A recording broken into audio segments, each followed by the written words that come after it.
Hey everyone, welcome back to your favorite sales podcast. I'm your host, Ross Rich, and today we have a special episode. We have Tom Rowe here. You might have heard of this little app called Chili Piper, and he's the SVP of Sales there and has a number of tips and tricks to share with the community today. So appreciate you taking time out of your busy day to talk to us, Tom. Thanks for having me, Ross. I really appreciate it. Awesome. Well, before we dive into some of those strategies and hopefully things you can bring back to your team today, let's get to know Tom for a few moments and kind of learn why we should be listening to him today. Maybe as a quick intro, would love to hear a bit about your journey from sales management and selling to leadership. So kind of what's that path been like for you? Yeah. So I feel like many folks who spent their time in sales in Chicago, I started my sales career at Groupon back in 2011. So was an individual contributor selling half-price massages and half-price pizza vouchers with a couple of other 100 folks in Chicago. I was fortunate enough to get tapped on the shoulder to become a manager of the team that I sold on. And at some point during my time at Groupon, made a very intentional switch over to our travel business where I got to be head of sales for the first time. And that was kind of the incumbent head of sales left the org, and I was plugged in an interim capacity, and frankly performed well enough over the quarter or two that was interim to get that gig full time. After that, made a very intentional shift into a very leanly funded startup, and then a similar very intentional shift about 2 years ago. I knew I wanted to get into SaaS and came and joined Chili Piper, where I'd been a customer previously at a past org. So that's how I found myself at Chili Piper all these years later. Awesome. Well, sounds like, a successful journey there. And I've heard some of the best sellers actually come from the Groupons of the world in terms of like Yelp, Groupon, like this more challenging, maybe SMB centric sales to really get, kind of the foundations of it kind of, maybe 10, 20 years ago, like people joining, SAP or Xerox is like, where do you learn great sales? And it sounds like a lot of those companies had some great leaders there and great foundations for building the career. I think when you're selling into like true SMBs, right? And you're often selling to owners. So that sale can be so emotionally charged that your margin for error just isn't that large. We're also full cycle salespeople. So you look at my resume, I've never been an SDR, but during my time there, we learned how to cold call. We weren't doing 200 phone calls a day, but we were doing 60 or 70. So I felt like I got that full cycle experience, and I could go from submitting an RFP to the local government for whatever city I was selling into to selling to a massage therapist in 1 hour, let alone one day. So I think it made a lot of well-rounded salespeople that have grown on to do some awesome things. Totally. Well, before we transition to some of the more specific stuff, I'm always curious to hear, because I think initially a lot of people I heard struggle with that change from, maybe top rep or seller to frontline manager. Curious to hear more about that management to organizational leadership. I think that's even more of a steeper learning curve, and curious to hear what that's been like in your career. Yeah, so I think the first thing is most people, when they get their first sales leadership position, they're going to get it within the org that they sell to now. It's rare to see an individual contributor to manager jump externally. So I think with that in mind, the biggest mistake most people make is that they disqualify themselves internally from leading the team they sell on, meaning they're not enough of a cultural asset, or maybe they're taking shortcuts that their peers will see. And the most likely spot that you're going to lead is you're going to lead the peers that you sell next to today. In fact, that's how I've gotten into all of my leadership roles. I was a seller, and then I managed that team. And then I went from being a manager of a sales team to the head of sales for that same sales team. So on your day-to-day, you have to operate in a way where your peers will respect you tomorrow if you get tapped on the shoulder. And I think so many people miss that. Acting in a way where you're not just a kind of a cultural pace setter is just a mistake on a day-to-day basis. And I think you'll find that if you keep that in mind, it also makes your day a bit more enjoyable as well. I think that the jump into sales management for the first time too, the coolest thing to watch from people as they make that jump is you become an exponentially better salesperson in that first 6 months to a year, because you get exposed kind of at the point of revenue to so many discussions where it's like high impact, high influence sales. In regards to the pitfalls and what people aren't prepared for, I think like personnel management and empathy, those things can be challenging. You're used to wearing the burden of only your quota, and then you're wearing the burden of everybody else's as well. And you really need to prepare for that and be able to install processes to keep people honest, use admit commit framework to say, Ross, you're not performing well. What actions could we take? You self-prescribe those actions, would come back a week later. That was a bit stream of consciousness, probably more than you bargained for on that question, but those are my initial thoughts. No, I love, I mean, the two takeaways that I have in mind that I think you're unique to what you just shared. The first being how intentional you need to be in terms of that current role and thinking about the next one. I think a lot of times I didn't really get that in my career, before founding Cord, was I'm going to be the best at what I'm doing today. Then I'm going to think about the next thing. But I think I saw the most successful leaders and the folks that, kind of took on more and more responsibility and were trusted, were basically already doing the job of the next role. And it's super hard because I always thought, okay, maybe if I did 150%, 175% of quota, then you're next up. It's not that, right? It's yes, you need to meet the bar and hit expectations, but instead of maybe spending that extra 3-5 hours that week on, that extra 25% of quota attainment, maybe that's on acting in a way that is supporting your leadership team and doing that job. So I think that's a really, really helpful reminder. Well, that works not just for the IC to manager, but pretty much any layer of the organization, right? Yeah, 100%. And it's especially true for the manager to director jump. Like when you're in that seat, you get a lot more exposure to what the director above you is doing. And it's easier to take on that responsibility. So for the frontline sales managers that want to be a director, it's easy to wrap your arms around being the person that runs commission processes or whatever that might be, or the person that liaises with marketing to develop collateral. And you can start to just amass those responsibilities. And like you said, sometimes you get the role because you've been doing it. And a lot of times there's opportunities there. Totally. Well, shifting gears a little bit, honestly, more of my passion, which is deal excellence and kind of driving repeatability in the sales process. We asked you for 3 tips to share today that you found impactful in your career, and I think we got some really tactical things that teams can start to, again, I don't think any of these are typically the most impactful ones, aren't the most mind-blowing ones, but they're the things that are easy to forget. Yeah.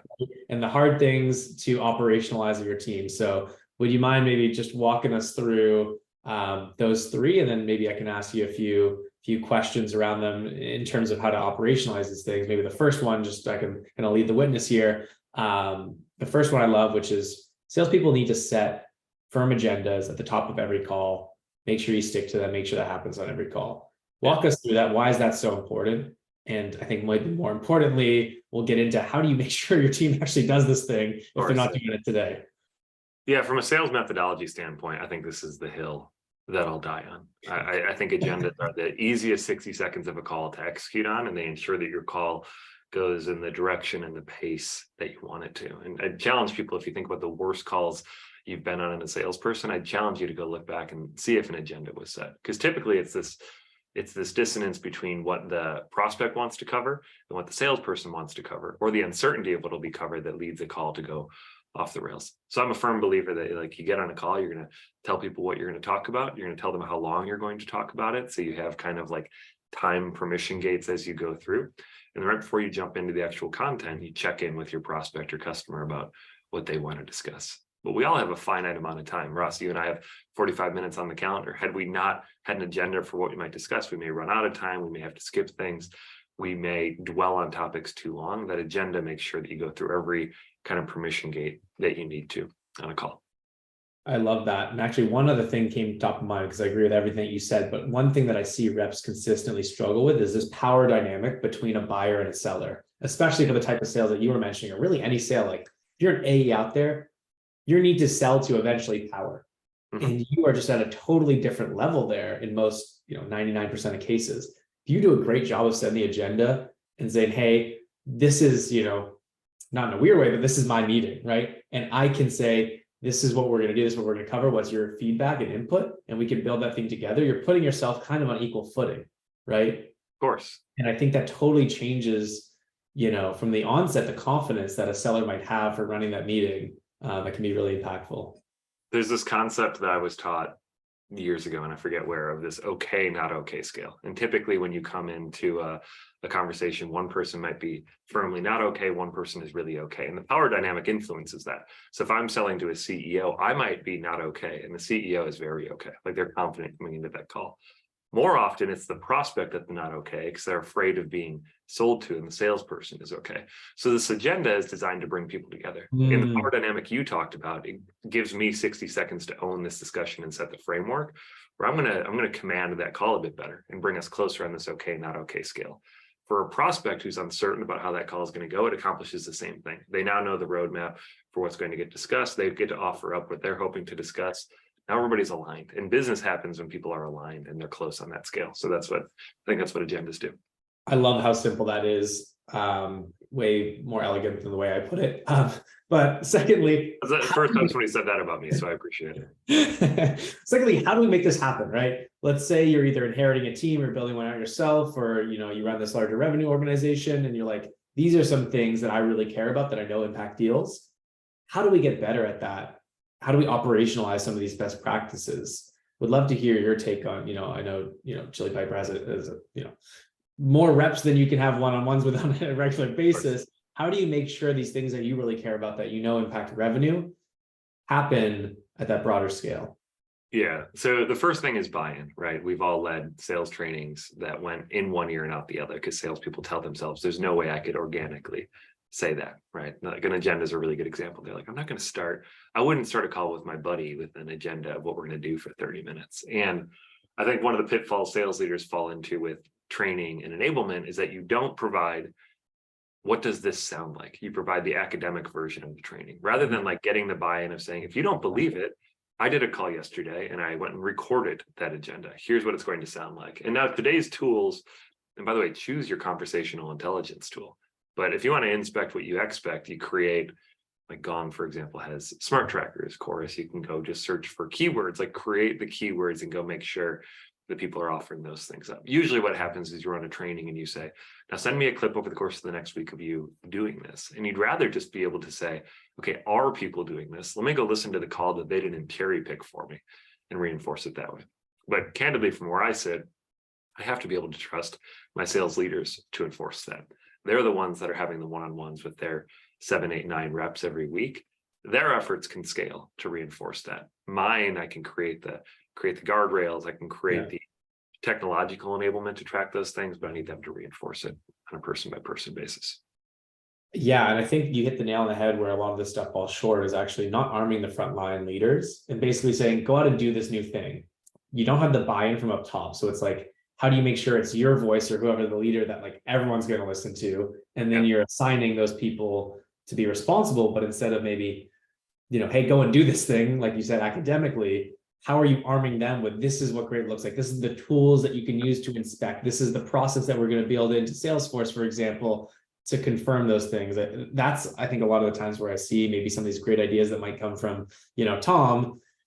How do you make sure that happens? Well, there's a lot more work involved than just saying, whatever the thing is, we're gonna set agendas, go off and do it, team. Right? How do you help those frontline leaders enforce it? Totally. Completely agree. Cool. Well, we got the second one here. Go-to-market motion should encourage demoing in the first call every time. We might get into it here, Tom, because I got some other opinions on this. So I'm really excited to hear your rationale on the other side of the coin. Why do you think this is so important? Is it specific to the segments you've sold into? Is it every product? Walk me through why you think this is so important. Demoing on that first call every single time. Yeah. So my second and third tip are both like buyer experience focused. Like they're tips for your go-to-market motion and less so like methodological tips, if you will. Long story short, I think people like to shop for most things in their personal life. Like people do that for fun on the weekends. They go shop for things, and even items that can be stressful, like buying a car. Most people enjoy like driving off the lot in that new car or test driving cars. And in software sales, it's the inverse. It's like incredibly, incredibly painful for most people to buy software. So we took a stand and we said, we're going to demo on the first call every time we get a high intent meeting set up. We have our call to action is like book a demo. People are going to come in, they're going to give us 45 minutes of time. And I think it would be a shame to take 45 minutes from a busy prospect without showing them what they came to the meeting for. Now, Ross, we sell across every segment. So we have SMB, mid-market, and enterprise. And I'll candidly say, like with enterprise, of course, you're probably expecting you're going to have to do some follow-up demos. You might have to bring on a solution consultant. You might have to do some light dev lifting before you can do to a broader audience, maybe a bigger demo. But people came in looking to see, what can you do to get the gears going on how that could work within their motion. So frankly, I just want to stay honest to the call to action that got them there in the first place. If they want to hear about pricing and that's how they got to us, guess what? They're going to get a demo and then pricing. If they just want to see a demo, they're going to get a demo. And frankly, I'm going to ask them at the end of that demo if they want to see pricing. But I think it's unrealistic to expect a prospect to invest multiple meetings, often an hour call and then a 45-minute call over the course of 3 weeks to go buy a piece of software. Let's show them the software in that first call after some brief discovery, of course. Let's show them that software in the first call and figure out what the plan is moving forward. If you want to show people what you do and how you do it, you can cover what you do in that first call. The how you do it questions, the more technical questions that might require a follow-up. I'm not suggesting you're going to do 45-minute one call closes, but I am suggesting people should leave that 45 minutes knowing what the hell your tool can do. It's funny that there's so much similarity actually to the first piece around the agenda setting and the uncertainty and alignment. In terms of the second piece, I thought it was going to be more technical, but it's really, like you were saying, this buyer experience and expectation setting. And if you're able to deliver those first points of contact, well, maybe, yes, you missed some of the like building the pain and discovery stuff that like you might want to, have the whole section for, but actually what you're doing is you're aligning and you're building that rapport in a way where maybe they ghost you less because you're really delivering on what they were hoping for, and they might feel more comfortable bringing in other stakeholders because you've shown them that you're actually going to do what they, that they were hoping for. So that's an interesting line of thinking there. I think the other side sometimes that I think is, let's say it's the wrong stakeholder, because how buyers buy, right? You're opinionated. You guys have sold Chili Piper, I'm sure at least, probably in the thousands of times. Of course. Who are the right people to see it? What's the right way to think about the problems, all this stuff? So maybe someone comes in that, I clicked on this button because I'm super early and thinking about it. I don't really know. Like, do you feel like maybe you missed some of that, more educational piece, early discovery, because you're diving into the product? Or like, how long are we talking about? Are we talking about like a real full demo? Are we talking about a sneak peek of the product? Like, walk us through how you think about that for those cases where they're definitely not ready to buy, and maybe there's some framing and education to do before thinking about evaluating a product. So when I joined Chili Piper, one of the first things we did was through a high intent forums, we were booking 30-minute demo meetings. And of course, 30 minutes is not enough time to do any level of discovery and then demoing. So inevitably we found ourselves getting 35 or 40 minutes in, cutting into hard stops, and then we were done. But really tactically what this sounds like for us, Ross, I talk about the agenda up front. We say, Ross, I know you're busy. Like you're the CEO of your company. I appreciate you giving us 45 minutes. Let me tell you how the hell we're going to spend it. I've got 15 minutes worth of questions for you to understand your go-to-market motion, make sure I tell you about the right products. I'm going to spend 15 minutes showing what you came here for, which is a demo of our products. And at the end, we'll reserve 15 minutes for next steps if there are any. The reason we do that, I think your discovery is so much more engaging when people know that the demo is coming right afterwards. I've gotten to, like as a software buyer myself, I've gotten to first calls before thinking I was getting a demo, and then gotten just dragged through 45 minutes of discovery. And you can imagine the quality of responses that I'm giving folks, because I know they're just taking 45 minutes of like collecting arrows from me to put in their quiver to use them against me on a second call a week later. And I don't think it feels disingenuous, especially if your call to action is to get a demo, but it can feel, when done poorly, predatory or manipulative to not show people the tool and have them invest time in just a discovery for you to sell better to them later. Now you can you can find mutual fit and everything else. And I know it's a hot take, but it's no, I think the why behind it makes a ton of sense. And that's what I was more curious to actually hear is, okay, like this is the thing, but why?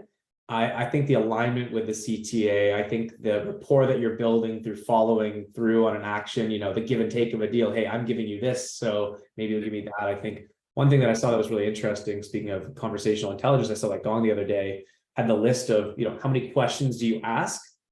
And it was actually, like, yes, if you don't ask, up to 5 or 7 on a call, it goes very poorly. Yeah. But once you get past a certain number, I mean, I've listened to those calls and it's obnoxious. Like, it's like cringeworthy, the 17 questions on an early call when you have no rapport, you don't really understand their problems. And you're collecting these things that they're going to shoot back at you. Like, that's worse than probably no discovery and just sharing the product.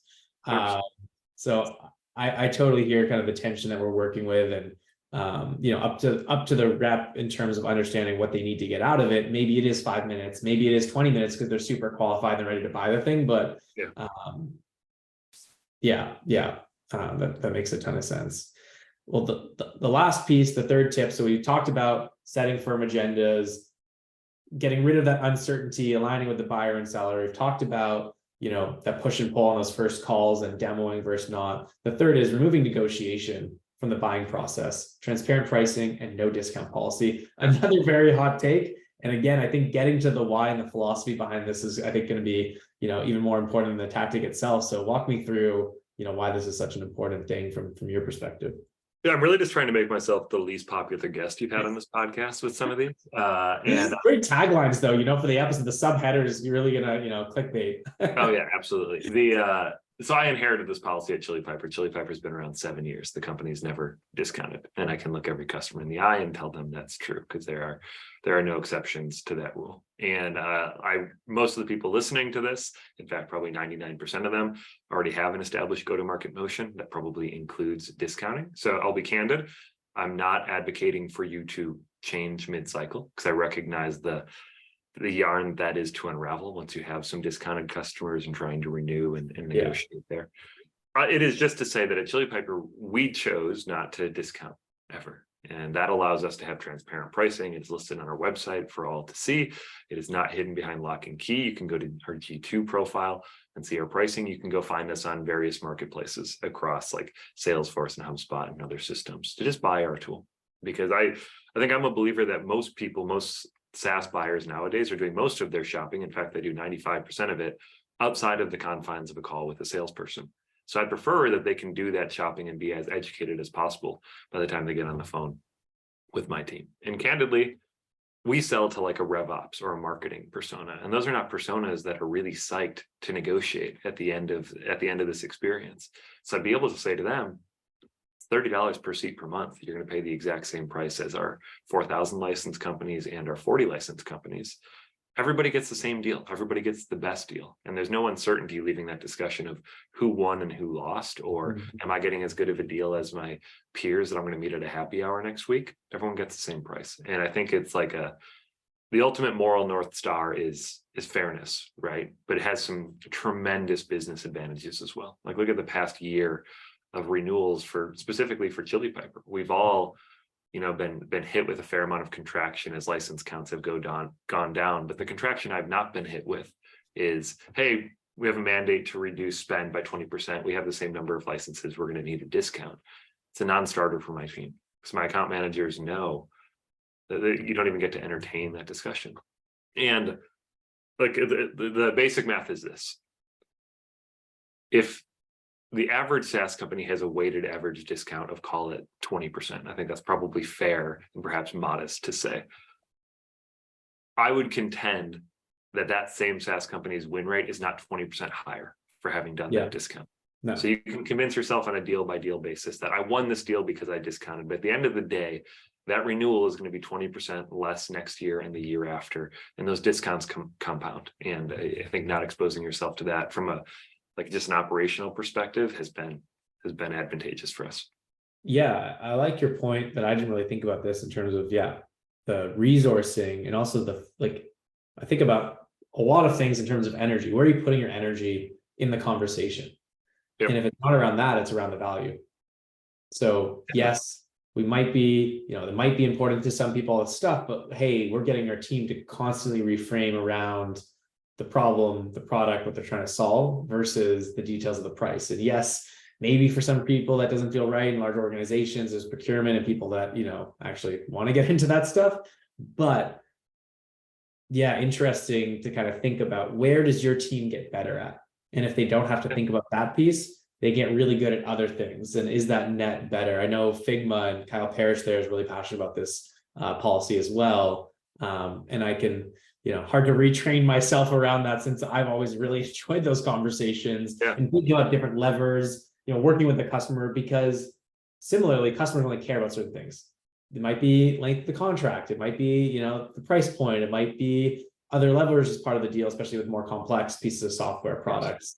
But hey, if you took all that time and energy and moved that to other things that they cared about, well, maybe you got really good at that and it didn't really matter on the pricing side, right? Yeah, we get to focus on value. And I've sold and led in pretty aggressive discounting models previously. And I remember closing deals we weren't proud of, or closing deals that we were overly proud of because we got them on list price. And I struggle to figure out who benefits from that arrangement. Because I don't think it's the customer. I don't think it's the organization either. Now, again, I don't think this is something you can stall once you're in motion. But certainly, if I were founding a company tomorrow, I'd start right there. I'd set my price well, and I'd set it once, and I wouldn't discount off of it. Totally. Well, to wrap things up, well, maybe just as a quick reminder, what we just talked about, for folks taking notes, we talked about the importance of firm agendas in terms of deal excellence, alignment between buyers and sellers. We talked about the go-to-market motion, encouraging demos up front. And I just think overall delivering on expectations and promises, that's a really important part of the sales process.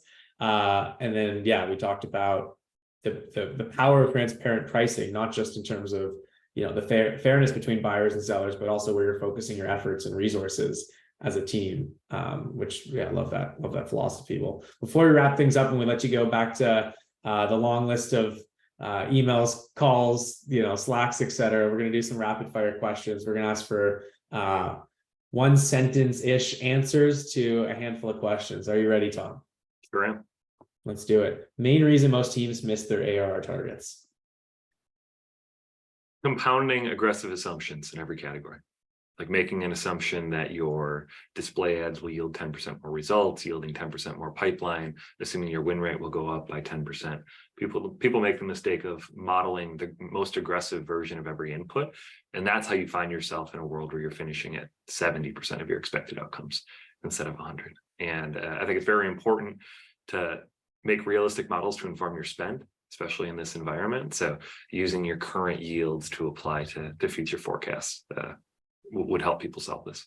Yeah, the equivalent of happy years from a finance perspective. I got it. Favorite resource related to revenue leadership, a book, a podcast, a course? I'm going to cheat. I'm not going to choose my favorite. I'm going to choose my most recent. I just read Obviously Awesome by April Dunford, which is a position book. And especially as sales leaders, you have to be 10% marketer. And I think the messaging about positioning there also just informs sales discussions, starting with the problem you solve rather than the product you sell.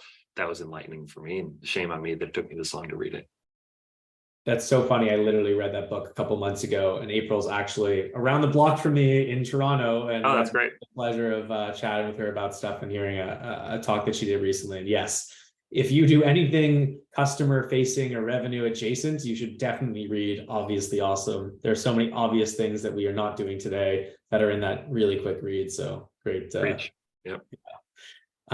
Next one, number one challenge for revenue leaders specifically in 2023.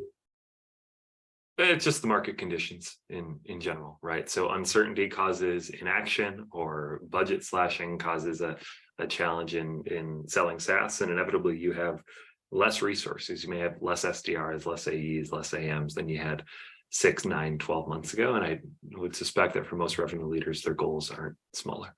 So getting really, really good at zoning in on, like, again, what problem do we solve? Who might have that problem? And being really intelligent, especially at the top of the funnel, to try to capture folks in an increasingly small net. That's the day-to-day charter. And I would imagine if I had 10 sales leaders around a table right now, 9 would probably agree. Totally. I love this theme that keeps on coming up around uncertainty and the job of sellers and organizations around, uncertainty leads to inaction. The more certain, the more confident you can make a buyer, the more likely they are to get the results that they need. So love that. Yeah, these strange and uncertain times, they didn't quite go away in March of 2020 as we thought they would, did they? Totally.